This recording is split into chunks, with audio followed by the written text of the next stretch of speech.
janar, 11 shkurt dhe 11 mars.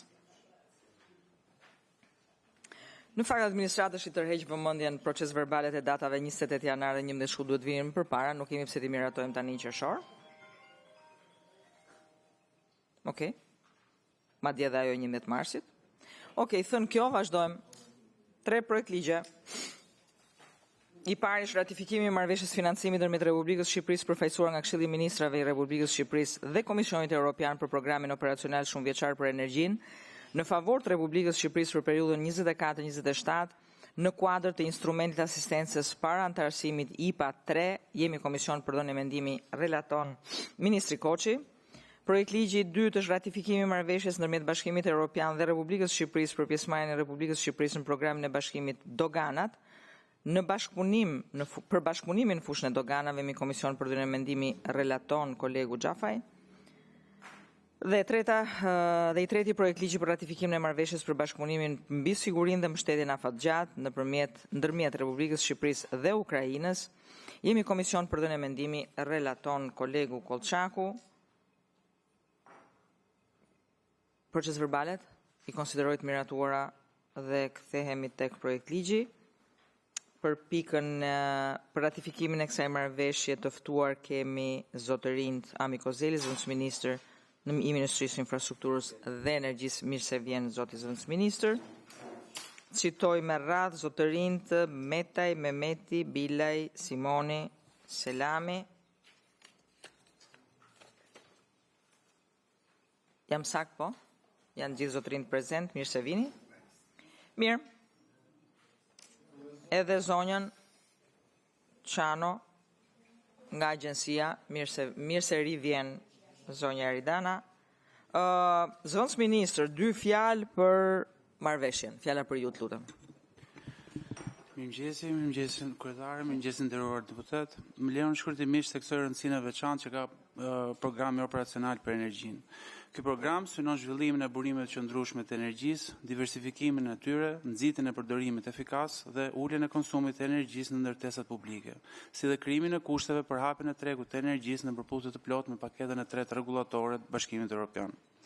Gjithashtu, ky program do të impaktojë ndjeshëm eficiencën e energjisë në furnizimin me ujë dhe i-mobilitetin nëpërmjet instalimit paneleve fotovoltaike dhe nxitjes së gjenerimit të energjisë rinovueshme që përdoret në sektorin e ujit, si dhe përmes investimeve në instalimin e stacioneve të karikimit të makinave elektrike. Programi operacional i energjisë bazohet në 4 fusha kryesore veprimi. Fusha e parë, energjia rinovueshme dhe eficienca e energjisë në ndërtesat publike.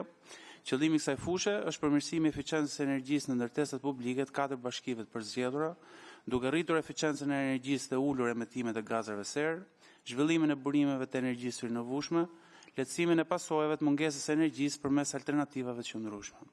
Mbështetja në këtë fushë do të jetë nëpërmjet investimeve, të cilat do të kryhen në ndërtesat publike të 4 bashkive të përzgjedhura, ku këtu përfshihen zyrat, kopshet, bibliotekat, qendra sociale e tjerë.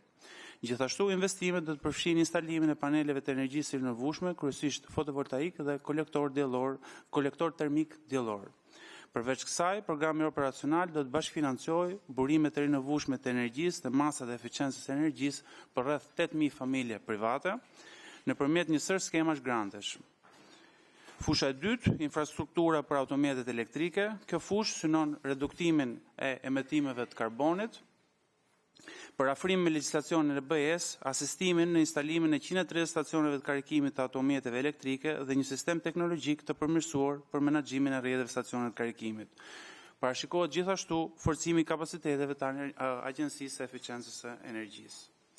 Fusha e tretë, eficiencë energjetike në sektorin e ujit. Objektivi i kësaj fushe është rritja e eficiencës së energjisë dhe ulja e emetimeve në 7 ndërmarrje të ujësjelljes kanalizimeve. Kjo fushë mbështetjes përfshin një komponent investime dhe një komponent asistence teknike në kuadër të ngrisjes së kapaciteteve, ku parashikohet përmirësimi i sistemeve të pompimit, instalimi i paneleve fotovoltaik me një kapacitet prodhues deri në 15 mega, si dhe rritja e kapaciteteve për akuk dhe ndërmarrjet vendore. Fusha e 4 është forcimi i kapaciteteve institucionale. Qëllimi është rritja e kapaciteteve të autoritetit menaxhues, organeve ndërmjetme dhe partnerëve për zbatimin efektiv të programeve. Veprimtaritë e përfshira në këtë fushë janë asistencë teknike për përgatitjen e dokumentacionit të projekteve, si dhe ngritja e kapaciteteve administrative për menaxhimin dhe monitorimin e programit. Institucionet përfituese nga ky program janë Ministria e Infrastrukturës dhe Energjisë, Agjencia e Eficiencës së Energjisë, Agjencia Kombëtare e Ujësjelljes Kanalizime, bashkitë përkatëse, familjet që do të përfitojnë, pra ato që unë citova 8.000 do jenë rreth 8.000, ndërmarrjet e ujësjelljes kanalizimeve dhe përdoruesit aktual dhe të ardhshëm të automjeteve elektrike. Autoritet menaxhues është Ministria e Infrastrukturës së Energjisë, e mbështetur nga AEA dhe nga KUKU, pra Agjencia e Eficiencës së Energjisë dhe Agjencia Kombëtare e Ujësjelljes Kanalizime për ekspertizën sektoriale, ndërkohë që zbatimi financiar do të kryhet nga Drejtoria e Përgjithshme e Financimeve dhe Kontraktime për fondet e BE-s dhe donatorët e tjerë për të garantuar lishmëri dhe rregullsi në menaxhimin e fondeve. Ky program ka një buxhet total për 79 milion eurosh, nga të cilat 50 janë donacion nga Bashkimi Evropian dhe 29 janë bashkëfinancim nga qeveria shqiptare. Ky është prezantimi im, jam i hapur për pyetje, shumë faleminderit për vëmendjen. Ju faleminderit zëvendës ministër, përpara se t'ja jap fjalën ministrit Koçi si relator. Zëvendës ministri i Financave, zoti Mehmeti, nëse keni diçka për të shtuar lidhur me 29 milionët e buxhetit? Për momentin nuk kemi diçka për. Okej, nuk kemi diçka për. Ministri Koçi, fjala për ju. Faleminderit zonja kryetare, nderuar kolegë, të nderuar zëvendës ministra dhe stafet shoqëruese. Siç dihet, Bashkimi Evropian aplikon këtë instrument dhe asistencës financiare të para-antarësimit. Për ata është politikë zgjerimi, për ne është më shumë politikë integrimi. Siç dihet, marrëveshja kuadër e IPA 3 ka kaluar dhe tani ne kemi kaluar dhe po kalojmë disa marrëveshje më të specifikuara dhe përkatësisht në këtë pikë të parë të rendit ditës kemi marrëveshje në fushën e energjisë. Tani prezantimi i zëvendës ministrit ishte shtërrues dhe shumë i detajuar. Mua sigurisht më mbetet të ripërsëris faktin që e gjithë marrëveshja e 79 milion euro, 50 milion janë nga BE-ja, 29 janë investim i qeverisë shqiptare dhe objektivi, siç edhe u tha nga zëvendës ministri, kontribuon për rritjen e efikasitetit të energjisë dhe uljen e konsumit të energjisë përmes aktiviteteve të auditimit të energjisë dhe zbatimit masave të eficiencës së energjisë në ndërtesat publike, siç u përmend ai në 4 bashkitë përzgjedhura, sidomos në objekte publike, biblioteka, kopshte, shkolla etj. Aktivitetet vlerësimit të energjisë dhe zbatimit masave të eficiencës së energjisë në sektorin e furnizimit me ujë dhe siç e dim ky është një problem i madh. Pra, një pjesë e çmimit të lartë të ujit tek konsumatorët vjen pikërisht nga mos eficienca e energjisë dhe më vjen mirë që kjo marrëveshje ka fokus këtë aspekt. Dhe vim tek e-mobiliteti përmes investimeve ose i-mobiliteti përmes investimeve për instalimin e stacioneve të karikimit makinave elektrike, edhe kjo është një fushë shumë e rëndësishme, siç dihet, numri i makinave elektrike po rritet me shpejtësi dhe përdoruesit janë shumë më tepër se sa pak vite më parë, kështu që është shumë pozitiv edhe ky drejtim. Dhe instalimi i paneleve fotovoltaike dhe siç tha zëvendës ministri edhe i paneleve termike të ujit tek rreth 8.000 thatë familje, subjekte familjare. Kështu që unë mendoj s'kemi asnjë arsye për të patur pikpyetje dhe rezerva për këtë projekt marrëveshje, kështu që ftoj gjithë kolegët për ta aprovuar me konsensus. Faleminderit. Faleminderit ministër. Mirë, pyetje ose komente? Okej, një pyetje kisha unë, nëse nuk kam dëgjuar gabim, janë 4 ato bashkitë e përzgjedhura që do përfitojnë nga kjo marrëveshje. Cila është mënyra se si janë përzgjedhur? Kanë aplikuar bashkitë dhe janë përzgjedhur këto? Cila është mënyra se si këto bashki janë përzgjedhur? 4 bashkitë janë Shkodër, Berat, Korçë dhe Përmet. Është bërë një studim, sepse ky proces në fakt nis që në 2023, si pavarësisht se ne jemi sot për ta miratuar, por me Bashkimin Evropian bisedat dhe diskutimet kanë nisur që në 2023.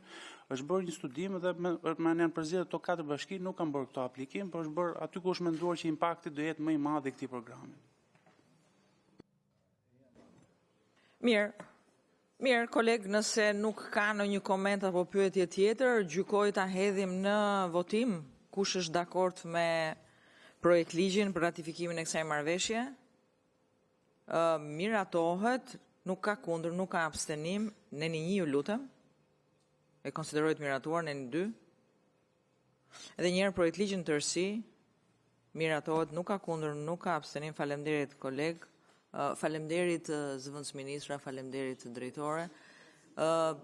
Gjykoj që jeni dhe për... Jo, besoj që janë doganat? Gjykoj që jeni në të njëjtat panele pak a shumë? Jo. Jo se thash me që jemi, i krym. Mirë, faleminderit, punë të mbarë. Respekte për punën tuaj, kalojmë projekt ligji 2, ratifikimi i marrëveshjes ndërmjet Bashkimit Evropian dhe Republikës Shqipërisë për pjesëmarrjen e Republikës Shqipërisë në programin e Bashkimit Doganat për bashkëpunim në fushën e doganave. Jemi komision për dhënë mendimi, relaton kolegu Xhafaj. Nga Ministria e Financave, zëvendës ministri Semani është? Jo, tjetër besoj Semani.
Vazhdojmë me diskutimet projekt ligji për ratifikimin e marrëveshjes ndërmjet Bashkimit Evropian dhe Republikës Shqipërisë për pjesëmarrjen e Republikës Shqipërisë në programin e Bashkimit Doganat për bashkëpunim në fushën e doganave. Jemi komision për dhënie mendimi, relaton kolegu Xhafaj, të thirret kolegu Xhafaj si relator, ju lutem.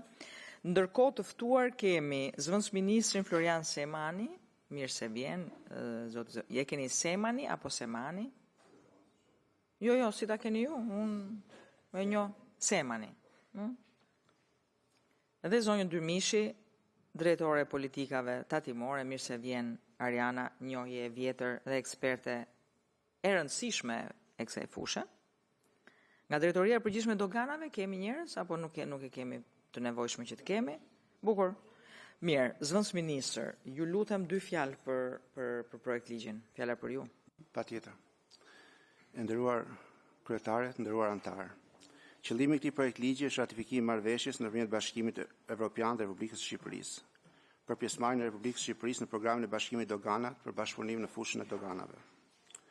Për të arritur këto objektiva, programi ofron mbështetje në disa forma, duke përfshirë në rast parë trajnime dhe zhvillim profesional, si organizimi i kurseve trajnimi dhe seminare për stafin e doganave për përmirësuar aftësitë dhe njohuritë e tyre. Në rast të dytë, shkëmbim informacioni dhe praktikash të mira, si krijimi i platformave dhe rrjeteve për ndarjen e informacionit dhe përvojave ndërmjet autoriteteve doganore. Në pikë të 3, zhvillimin dhe zbatimin e sistemit të bashkët të IT-s. Dhe në pikë të 4, projektet të përbashkëta operacionale, që përfshin iniciativa që synojnë adresimin e sfidave specifike si kontrabanda, mashtrime doganore dhe shkete e tjera të lidhura me tregtinë. Vendet përfituese të programit Doganat përfshin të gjitha shtetet anëtare të Bashkimit Evropian. Përveç tyre, vendet të tjera që janë në proces anëtarësimi ose kanë marrëveshje bashkëpunimi me BE-n, mund të marrin pjesë në program pas përmbushjes së kurseve të caktuara dhe ratifikimit të marrëveshjeve përkatëse. Ju faleminderit. Kolegu Xhafaj, fjala për ju. Faleminderit kryetare, faleminderit dhe zëvendësministrit për shpjegimin e tij. Pra, në gjithë si antarë të këtij komisioni dim që si pjesë antarësimit të Shqipërisë në Bashkimin Evropian, përveç tjerave, Bashkimi Evropian është dhe një bashkim ekonomik dhe një bashkim fiskal. Dhe rrjedhimisht kjo marrëdhënie zhvillohet në të gjitha fushat, duke qenë që jemi edhe duke kaluar një pjesë të mirë të marrëveshjeve që kanë lidhje me mënyrat e financimit të IPA-3-shit. Kjo marrëveshje për bashkëpunimin dhe programin e bashkimit doganave, me fokus bashkëpunimin në fushën e doganave, ka nisur në prill vitit 2013 dhe kjo marrëveshje është një shtesë, le të themi, e cila vijon procesin e antarësimit për unionin fiskal. Vlera totale e kontributit të Shqipërisë deri në vitin 2027, që është dhe periudha e cila mbulohet nga ky program, është 164.385 euro, nga të cilat ndahen në tarifë pjesëmarrje dhe kontribut operacional, i cili do të mbulojë, le të themi, një sër mekanizmash të këtij mekanizmi në vetvete mbështetës, i cili është i miratuar nga Shqipëria me vendimin e 29 janarit të këtij viti, pra 2025. Synimi kryesor, siç e tha edhe zëvendësministri, është që të kemi një bashkëpunim dhe të garantohet siguria brenda Unionit për të mbrojtur Bashkimin Evropian nga tregtia pa drejtë e pa lishme, duke lehtësuar njëkohësisht aktivitetin e lishëm të biznesit dhe përtej trajnimeve dhe programeve të ndryshme, të cilat do të zhvillohen, pra workshopet, vizitat studimore dhe të tjera. Synimi kryesor është gjithashtu që ne të kemi dhe një aderim në ato që janë mekanizmat e mbikëqyrjes dhe menaxhimit financiar të fondeve të alokuara nga Bashkimi Evropian, Gjykata Evropiane e Audituesve, OLAF-i dhe Komisioni Evropian, dhe gjithashtu për të siguruar që ndërsa Shqipëria avancon në procesin e integrimit Evropian, të kemi edhe një integrim institucional, veçanërisht me atë që është një nga institucionet kryesore sa i përket mbledhjes së të ardhurave dhe sigurimit të tregtisë lirë brenda Unionit Evropian, që është administrata doganore. Përpasoj do i ftoja të gjithë kolegët që ta votojnë një zëri këtë marrëveshje. Shumë faleminderit. Faleminderit kolegut Xhafaj. Nëse mundem, 2 pyetje kisha për ju. E para, që neve po kalojmë me shumë të drejtë një set të rëndësishëm projekt ligjesh që lidhen me ratifikimin e marrëveshjeve përgjithsisht financimet midis Bashkimit Evropian dhe Shtetit Shqiptar, Qeverisë Shqiptare. Gjithë do të thotë që rriten kontributet e pjesëmarrjes së Shqipërisë në për shkak të këtyre marrëveshjeve. Di që ka një projektim afatmesëm dhe afatgjatë buxhetor që lidhet qoftë me borxhin, qoftë me shpenzimet dhe pjesëmarrjen e Shqipërisë jo vetëm në zbatimin e këtyre marrëveshjeve, po edhe më shumë se kaq. Ka një përllogaritje, edhe këtu e kam me ju, sepse jeni të dy të Ministrisë Financave dhe mundet si zonja Dyrmishi dhe ju zëvendës ministrët më jepni një përgjigje më të saktë. Ka një tendencë përllogaritje të saktë që lidhet me kontributin, qoftë kjo tarifave pjesëmarrëse, qoftë kontributit operacional të buxhetit të shtetit në raport me zbatimin e këtyre marrëveshjeve, që garanton mos rritjen e borxhit apo rritjen e shpenzimeve operacionale përtej limiteve të parashikuara më përpara se sa të hynim në këtë proces intensiv. Kjo është e pyetja e parë. Dhe pyetja e dytë është ka një mekanizëm që mbikëqyr detyrinë e doganave në raport me mënyrën se si do të zbatohet kjo marrëveshje, meqenëse që janë doganat përfituese nga këndvështrimi i Ministrisë Financave. Nuk e di nëse kam qenë e qartë në pyetjet që kam bërë. Faleminderit. Ju faleminderit, kemi qenë shumë e qartë. Në lidhje me pyetjen e parë, dua të theksoj që kjo është një në lidhje me shtesën ose ngarkesën që mund të ketë në borxhin e shtetit shqiptar, është një sasi, domethënë, shumë e vogël, 165.000 euro, diçka e tillë.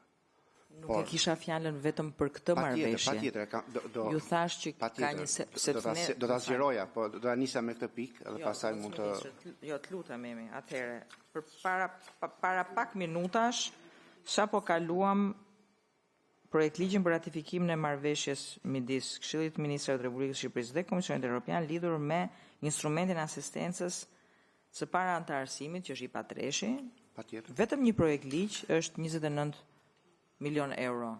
Kështu që nuk flas për këtë kontribut që është ndër më minimalistët. Flas në përgjithësi, meqenëse që ne dje dhe sot dhe do vazhdojmë ta bëjmë këtë sepse jemi jo vetëm përfitues shumë të mirë, po duhet jemi dhe njerëz që përgjigjemi për këtë gjë dhe duke u përgjigjur për këtë gjë, mundësia për të rritur borxhin mund të jetë eminente, mund të mos jetë, prandaj nëse ka një vlerësim nga ana juaj. Shumë e qartë, patjetër. Unë e kuptova kontekstin që në fillim, po në fakt përgjigje më të saktë këtë mund ta jepte zëvendësja tjetër Rona Beleri që ka lidhje që ka në varësi buxhetin buxhetin e detyrimin e buxhetit. Por megjithatë, në mungesë të saj mund të them që ka një përllogaritje dhe ka një plan afatmesëm në lidhje me mënyrën se si adresohen nëpërmjet të ardhurave të buxhetit shqiptar edhe ngarkesa fiskale që vjen nga marrëdhëniet që ne kemi me Komunitetin Evropian. Dhe kjo është adresuar në programin e buxhetit, detyrisë së buxhetit, gjitha ngarkesa dhe gjitha rrisjet fiskale që bashkëlidhen me të. Kjo është në vija të përgjithshme, nëse keni pyetje më detajuara, mund të futem më në detaje, por kjo është në vija të përgjithshme, në lidhje me pyetjen e parë. Në lidhje me pyetjen e dytë, ju falenderoj për të pyetje, është ne kemi në Ministrinë e Financave kemi krijuar një komitet drejtues që ka lidhje me programin e MSA-s, me përvurimet e ardhurave afatmesme. Cili jam kryetari vetë dhe një nga antarët është drejtori i përgjithshëm i doganave. Dhe është një institucion, është një komitet ku në mënyrë se tjetër jepet një raportim i detajuar në lidhje se si faktorizohen të ardhurat për gjatë vitit e të tjera. Por në qoftë se Ariana mund të ndërhyjë në të pikë, ne kemi edhe disa këtu në të paktën në lidhje me këtë projekt ligj është caktuar edhe një ndërhyrje nga Bashkimi Evropian në lidhje me në lidhje nëse ka një adresim caktuar me problemet e caktuara në lidhje me doganat shqiptare. Po Ariana mund të fullë më detaje për të gjë. Faleminderit zonja kryetare, lidhur me pyetjen e parë për efektin për vlerësimin e pagesës së këtyre five në kuadër programeve europiane dhe ndikimin e tyre në borxhin tatimor, dëshiroj të informoj se në overall synimi është që ne të jemi net receiver nga fondet e BE-s. Pra, ne marrim më shumë fonde nga BE-ja kundrejt realizimit të disa objektivave dhe parashikimeve të një fije ose të një kontributi nga ana e programeve të ndryshme ekonomike në buxhetin e shtetit. Kjo e thënë që edhe në negociatat kryesore që do bëhen në kapitullin 33 kur ne do ndajmë sa ne do të jemi kontributiv në buxhetin e Bashkimit Evropian, aty Shqipëria do të vlerësoj nga të gjitha ardhurat që fondet që merren nga programe të ndryshme të Bashkimit Evropian për të gjithë kapitujt versus çfarë ne kontribojmë nga buxheti i shtetit, aty ne mund na lindi edhe nevoja për një periudhë tranzitore derisa ne të jemi neto, pra më shumë të marrim se sa të japim dhe mos ndikohen pjesa e qëndrueshmërisë fiskale. Për momentin nuk kemi indicie të cilët këto të ndikojnë në borxhin tatimor, ne Ministria e Financave vazhdon me strategjinë afatmesme të uljes së borxhit tatimor sipas parametrave dhe nuk ka asgjë të ndikojë sepse marrim më shumë. Pra edhe në planin e rritjes ne marrim më shumë se sa buxhetojmë. Lidhur me pyetjen e ndikimit të Ministrisë së Financës në zbatimin e programit Customs, në fakt nuk është një program i ri, sikurse e tha edhe relatori, ky është një program Shqipëria i është bashkuar programit të Komisionit Evropian për doganat që në vitin 2013, ne kemi pasur marrëveshjen 2014-2020, marrëveshja që po kalojmë sot është një marrëveshje standarde që Komisioni Evropian ja ofron gjithë vendeve të Ballkanit Perëndimor në mënyrë të tillë që administrata doganore të fillojnë të përgatiten, të kenë një urit e nevojshme si nga ana e procedurave doganore dhe nga ana e IT-s për të njohur me sistemet europiane në mënyrë që ta bëjnë më të thjeshtë në momentin tranzicionin dhe kooperimin kur të jemi vendamtar. Kështu që kjo është një marrëveshje në vijim të marrëveshjes së mëparshme. Procedura e kërkon që do një ratifikim sipas kushteve tonave të brendshme. Pra administrata doganore ka një eksperiencë në zbatimin e këtij programi, se ka të bëjë me trajnim, me aktivitete, pjesëmarrje në grante të ndryshme të projekteve të BE-s. Kuptohet që administrata doganore, institucion varësie ndaj Ministrisë së Financës raporton në mënyrë të vazhdueshme për zbatimin e kësaj marrëveshje, por edhe nën komitetet e formateve të ndryshme që ne kemi Shqipëri me Komisionin Evropian, vijimi i asistencës ose pjesëmarrja e Shqipërisë në këtyre programe është pjesë e diskutimeve dhe raportimeve. Çfarë është e rëndësishme për këtë marrëveshje është që fakti që ne kemi qenë dhe jemi në këtë marrëveshje na bën të mundur që administrata doganore të mbajë lidhje me rrjetin e komunikimit të përbashkët, i cili është shumë e rëndësishëm për procesin në të cilën ne jemi për aderimin në Konventin e tranzitit të përbashkët me Bashkimin Evropian. Faleminderit. Zonja Durmishi, nuk e heq asnjë presje kësaj gjës që thoni ju dhe ekspertizës tuaj, për cilën bie totalisht dakord. Pyetja, kurioziteti im, mbase më çon më çoi t'ju pyesja, që ka disa indikatorë, që janë para të taksapaguesve Bashkimit Evropian dhe para të taksapaguesve shqiptar. Pavarësisht se ky është një projekt në vazhdim, dhe do vazhdojë të jetë në vazhdim për shumë kohë, derisa gjitha gjërat barazohen. Madje njerëzit do të kenë gjithmonë nevojë për të trajnuar, sepse sigurisht është në vetë rotacionin shoqëror që dikush me ekspertizë del në pension, dikush vjen i ri dhe duhet të trajnohet që të jetë në nivelin atyre që ikin. Kjo është krejt normale. Diskutimi im, pyetja ime kishte të bënte me këta indikator, ka disa indikator, se për aq kohë sa Bashkimi Evropian jep para në mënyrë që know-how, dia, ekspertiza të mund të jetë e barabartë në të gjitha vendet e Bashkimit, pikat kufitare doganore të Bashkimit Evropian, dhe me qenë se Shqipëria përgatitet për të bërë këtë hap të rëndësishëm, a ka brenda strukturave tona ose ministrisë tuaj, një strukturë e cila vlerëson indikatorët që kërkohet që të mund të arrihen për shkak të parave që jepen. Ky ishte interesimi im, sepse kuptoj pozitivitetin dhe faktin që duke arsyeja pse vijnë këto gjithë këto para, duhet që edhe publiku shqiptar ta ketë qartë këtë gjë. Është sepse ne kemi bërë detyrat e shtëpisë dhe ne kemi mbritur në atë stad që kemi merituar që këto para të vinë. Janë vazhdim projektesh apo projekte të reja, ky nuk është një ndryes diskutimi sot. Problemi është që ne duhet të dimë që shparat që po shpenzojmë do të mbrim eksaktësisht atje ku na kërkohet nga Bashkimi Evropian. Ka një strukturë që vlerëson me që po flasim për doganat, se kjo mund të jetë e vlefshme për çdo strukturë tjetër që vlerëson indikatorët treguesit të vlerësimit të nivelit përgatitjes, know-how, dijes ku ne mbërrim nëpërmjet këtyre marrëveshjeve dhe nëpërmjet këtyre parave që shpenzohet. Nëse ka mirë, nëse nuk ka dhe duhet që këtë në raportimin total ne ta bëjmë në delegacion, kjo është një gjë se raportohet për gjithë fushat, raportohet dhe për doganat, raportohet dhe për çdo tjetër.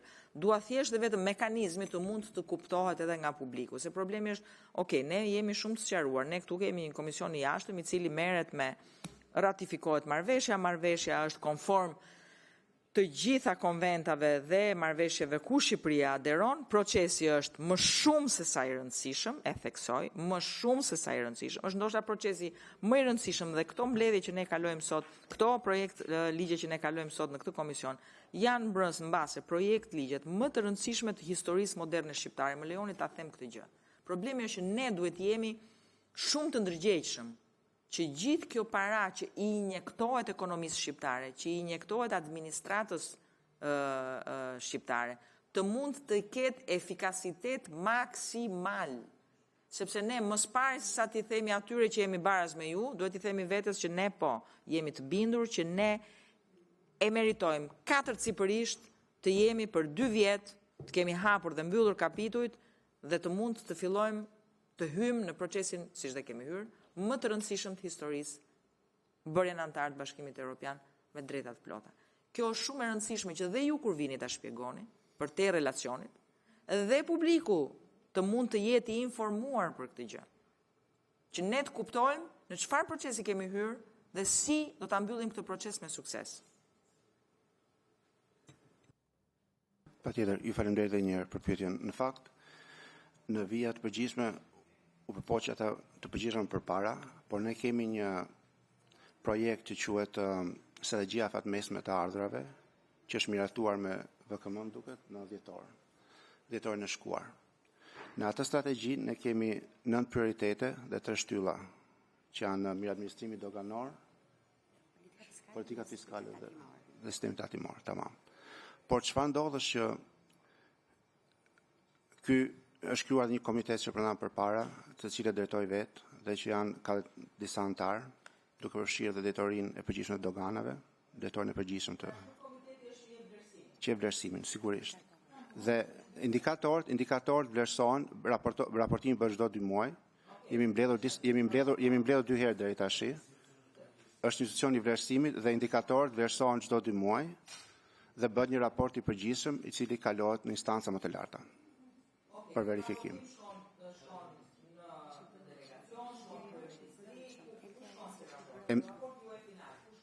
MTRS-i është raporti i brendshëm, por kalohet domethënë Monitoringu është i brendshëm indikatorëve që ka miratuar Këshilli i Ministrave. Ndërkohë, për integrimin kemi GNP-et, grupet e punës që realizojnë dhe i çojmë. Shiko. Është tjetër GNP-ja.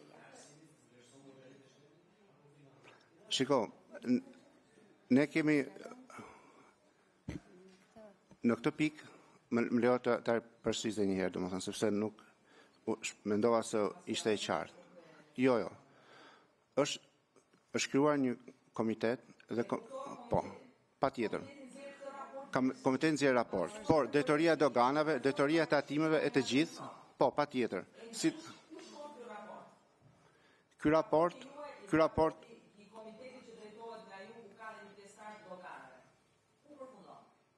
ky ezaurohet brenda Ministrisë Financave. Patjetër. Por, ju lutem, duhet të kuptoni diçka.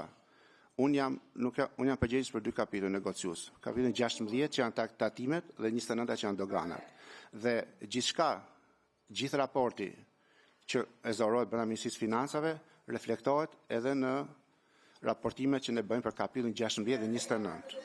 Ju lutem, patjetër.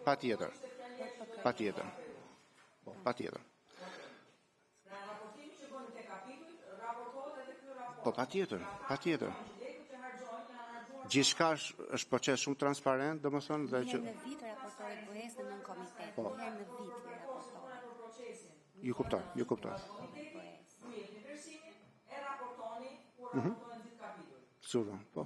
Po, në Bruksel, po. Raportimi shkon në Bruksel, më mirë se kaq nuk mund të kishin. Greta, të lutem atë herën tjetër se kemi dhe projekt ligjin tjetër dhe flasim më mirë për. Jo, zëvendës ministër, tash jam krejt e qartë. Thjesht vetëm unë mbase ishte në mungesë të informacionit që unë kisha. Sepse jam shumë i kapur shumë detaje teknike, domethënë të vetë Jo, marrëveshjes e s'keni tjera pse kërkoni ndjes fare, unë do të isha më i qartë. Jo, pa problem fare. Problemi besoj që është i imi që nuk e kapa që në moment që ky raportim shkon direkt edhe në Bruksel, besoj, mendoj. Mirë, hedhim votim. Kush është dakord me projekt ligjin? Kundër? Abstenim? Nuk ka miratohet, neni 1, ju lutem. E konsiderojt miratuar neni 2. Edhe një herë projekt ligjin në tërësi. Miratohet, mirë, shumë faleminderit përfaqësuesve të Ministrisë Financave. Ju uroj punë të mbarë sepse keni një punë shumë voluminoze, të cilën unë besoj ju dini ta mbani mbi supet tuaj, kështu që vetëm të mira ju uroj edhe suksese në punë. Faleminderit zëvendës ministër, faleminderit zonja Dyrmishi. Kalojmë tek projekt ligji i tretë. Mirë, kolegë, ju ftoj të mos lëvizni general, se kemi një projekt ligj për cilin ju jeni relator.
Projekt ligji i tretë.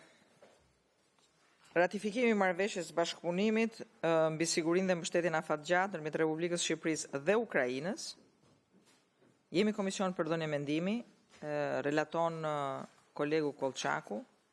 Të ftuar për diskutuar mbi këtë projekt ligj kemi zotërinë të përfaqësues të Ministrisë për Europën dhe Punët e Jashtme dhe të Mbrojtjes.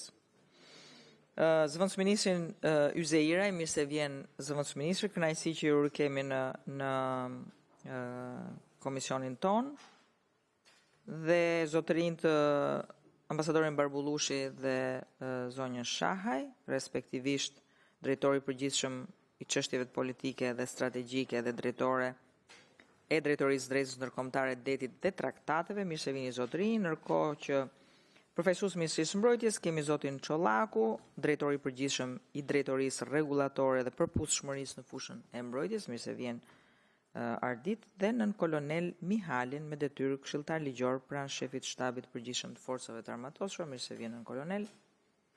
Mirë, zëvendësministër, 2 fjalë për këtë marrëveshje të rëndësishme, fjala për ju. Faleminderit zënja kryetar, nderuar deputet, sot kam nderin për të kërkuar me shumë sjellje përpara jush miratimin e projektligjit për ratifikimin e marrëveshjes Shqipëri-Ukrainë për sigurinë dhe mbështetjen e afatgjatë. Kjo është një iniciativë e përbashkët e Ministrisë së Evropës dhe Punëve të Jashtme dhe Ministrisë së Mbrojtjes. Është një marrëveshje që vjen në vijim të mbështetjes dhe të angazhimit vazhdueshëm që Shqipëria ka patur për sa i përket konfliktit Rusi-Ukrainë, ku siç besoj e dini, Shqipëria që në fillim ka qenë një nga kundërshtuesit dhe denoncuesit e agresionit të paprovokuar rus në Ukrainë.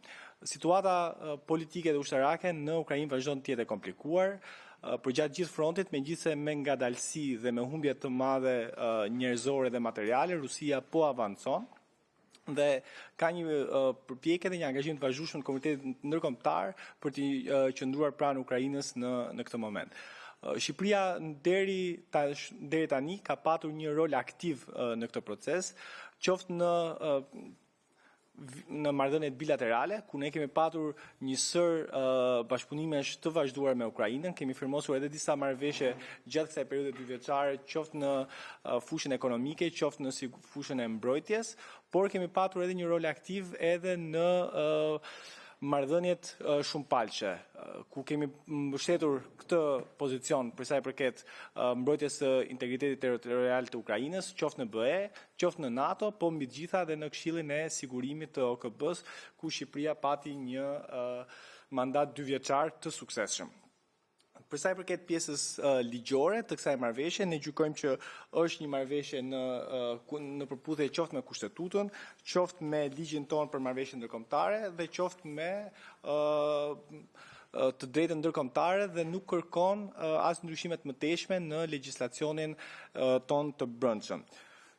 Për sa i përket objektivave dhe qëllimeve që kjo marrëveshje ka, ato janë të ndarë në 5 pika. Pika e parë dhe më e rëndësishme është bashkëpunimi në fushën e sigurisë dhe mbrojtjes, ku parashtrohen kushtet për të patur një bashkëpunim të mëtejshëm, qoftë për sa i përket fushës së industrisë ushtarake, qoftë edhe mbrojtjes në sulmet hibride, pra për sa i përket sulmeve kibernetike dhe të tjera. Por ndërkohë marrëveshja shkon edhe më tej se kaq, ka kolona për sa i përket bashkëpunimit politik dhe llogaridhënies të mëtejshme në konfliktin Rusi-Ukrainë, ka një kolonë për sa i përket ndihmës humanitare dhe zhvillimit ekonomik, reagimet mëtejshme ndaj përshkallëzimit të mundshëm rus e kështu me radhë.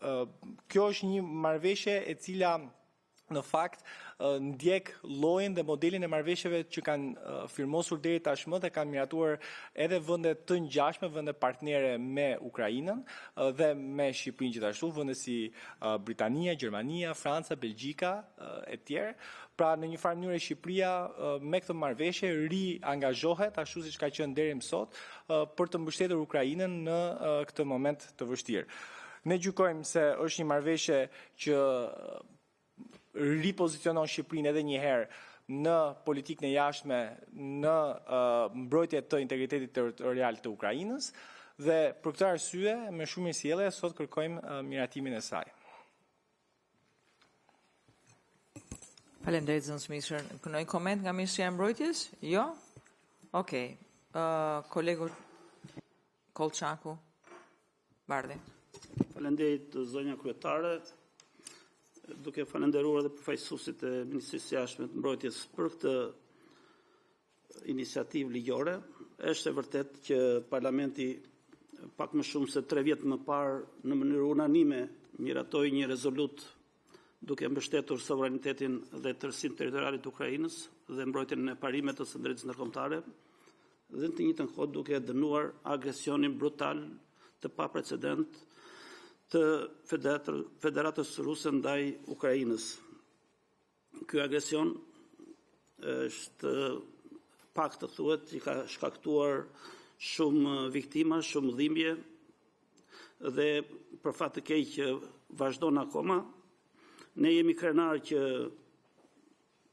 populli shqiptar, qeveria e Republikës së Shqipërisë, kuvendi është arrestuar në mbrojtje të së drejtës ndërkombëtare dhe sigurisë europiane, jo vetëm në kuadrin, siç e tha zëvendësmëri ministrit, përfaqësimit tonë në OKB, në Këshillin e Sigurimit, në arenën diplomatike, në OSBE, por edhe në marrëdhënie dypalëshe me Ukrainën. Këtu kam parasysh asistencën në fushën e mbrojtjes dhe të sigurisë, kontributin në grupin e kontaktit të vendet të NATO-s dhe vendet të tjera, mbi 50 vendet të tjera, që është një format që funksionon edhe sot, por edhe duke mbështetur dhe miratuar sanksionet ndaj Rusisë dhe shumë masa të tjera shtrënguese. Unë nuk duhet të futem në detaje të marrëveshjes, pasi 5 fushat kryesore aty prevalon fusha e mbrojtjes dhe sigurisë dhe ajo diplomatike, pa lënë pas dhe ekonominë dhe parandalimin e shkallëzimit të konfliktit, jo vetëm në Ukrainë, por edhe në vende të tjera, pasi pyetja që rëndom shtrohet sot është kush e ka radhën, nëse i lihet dorë Rusisë të triumfojë në Ukrainë, e cila për fat të keq mban sot të pushtuar mbi 20% të territorit të Ukrainës.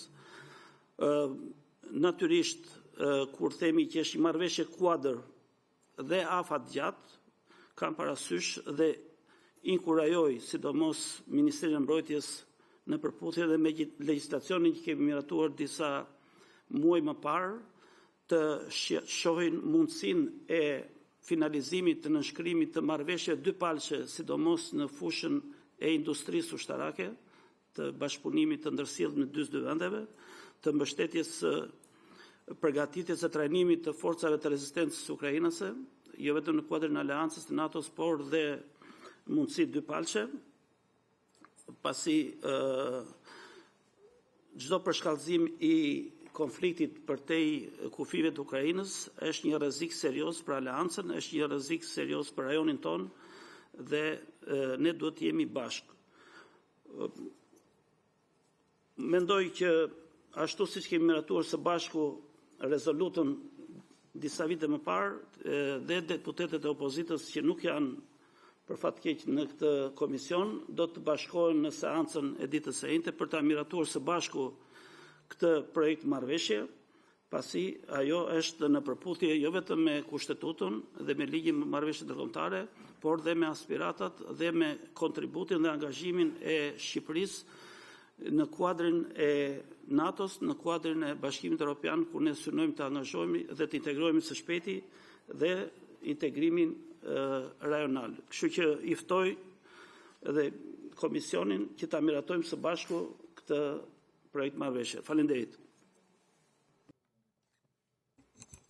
Faleminderit kolegut Kolçaku. Koleg, pyetje, komente? Mirë, një pyetje kisha unë. Unë në dijenin time, ne ndërkohë kemi ndihmuar Ukrainën, apo jo, në suazën e NATO-s, apo jo, general, apo jo, zotëri. Vazhdojmë të ndihmojmë. Kjo marrëveshje vjen si nevojë e formalizimit të kësaj marrëdhënie, sepse nuk na ka penguar kjo marrëveshje për ta bërë këtë gjë, sepse Shqipëria këtë gjë e bën si anëtare e NATO-s, bën këtë dhe më shumë se kaq në dijenin time.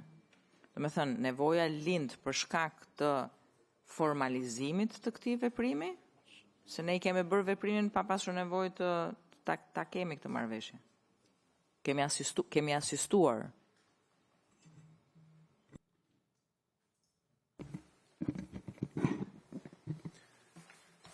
Përshëndetje kryetare.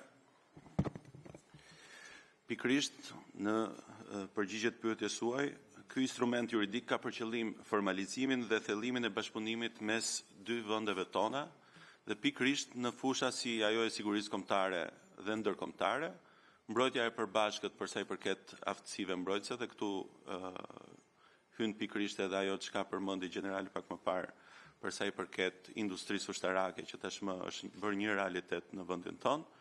Siguria kibernetike dhe shkëmbimi i informacionit dhe jo më larg se dje tashmë Shqipëria do të ketë një komandë të shtuar për sa i përket sigurisë kibernetike dhe dimensioni i rindërtimit dhe stabiliteti pas luftës, këto janë synimet për përmirësimin e situatës jo vetëm politike, por edhe asaj sociale ekonomike të vendit të Ukrainës. Domethënë, është një nga angazhimet konkrete që Shqipëria ka marrë si një vend nënshkrues i deklaratës së G7-s për garanci dhe siguri afatgjatë për Ukrainën dhe për bën një hap të domosdoshëm për zbatimin e detyrimeve që rrjedhin nga kjo deklaratë. Nëse mund edhe diçka ndihma që ne kemi dhënë Ukrainës deri më sot është një ndihmë kryesisht e bazës materiale, ndërkohë që marrëveshja hap disa suaze le të themi për bashkëpunim shumë më të gjuajse kaq edhe në të ardhmen. Ukraina është një vend që gjatë kësaj periudhe në fakt ka bërë një avancim të jashtëzakonshëm në industrinë ushtarake dhe po kërkon bashkëpunime për thellimin e kësaj e këtij bashkëpunimi edhe me vende të tjera dhe ndërkohë po ashtu mbulohen edhe fushat e tjera, të cilat nuk kanë qenë deri tani pjesë e asistencës, pas sulmet kibernetike, ato kimike e tjerë, dhe ndërkohë edhe nga pjesa e planit politik, marrëveshja po ashtu vendos një kuadër për thellimin e bashkëpunimit dhe për mbështetjen afatgjatë që vendi duhet të ketë në të ardhmen.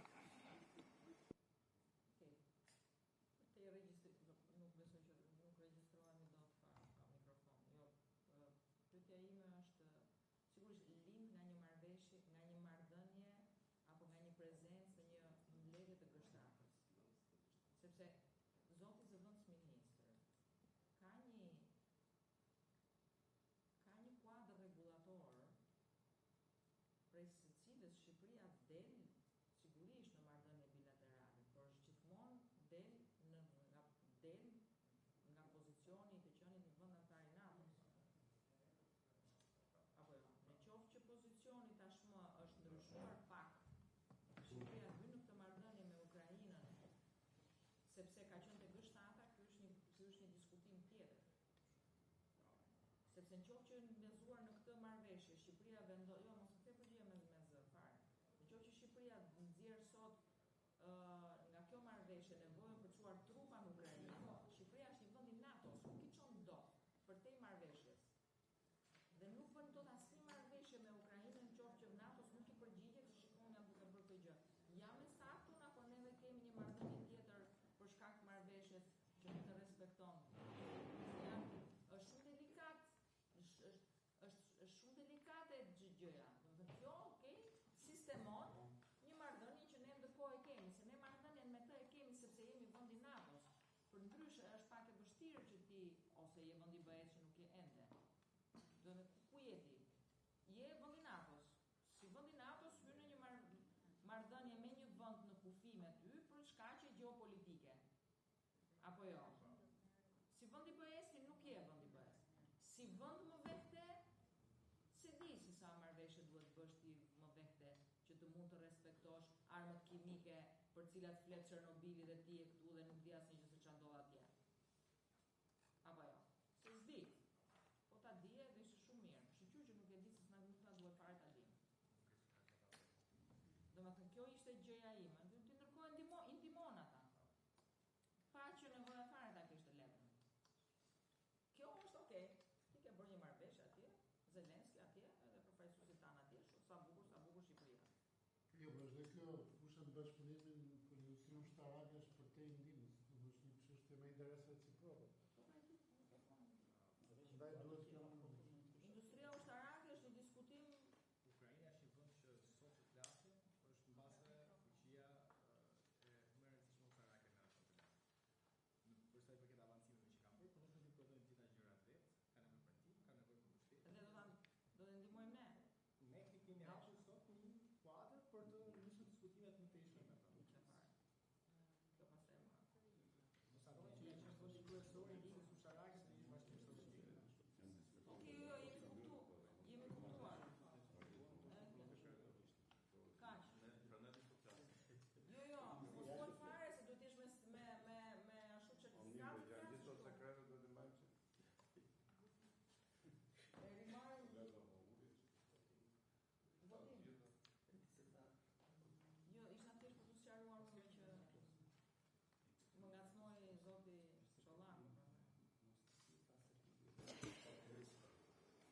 Mirë, shikoj që jemi gati për votim dhe kemi dhe quorumin e nevojshëm. Okej. Atëherë, jo, duhet ju komplimentoj edhe për prezencën, edhe për seriozitetin me cilin keni sjell për ratifikim këtë marrëveshje, të cilën besoj që edhe në emër të komisionit e gjykojmë të një rëndësie të veçantë. Kështu që hedhim në votim projekt ligjin për ratifikimin e marrëveshjes bashkëpunimin mbi sigurinë dhe mbështetjen afatgjat ndërmjet Republikës së Shqipërisë dhe Ukrainës. Kush është dakord me projekt ligjin? Miratohet, nuk ka kundër, nuk ka abstenim. Neni 1, ju lutem. Miratohet, neni 2.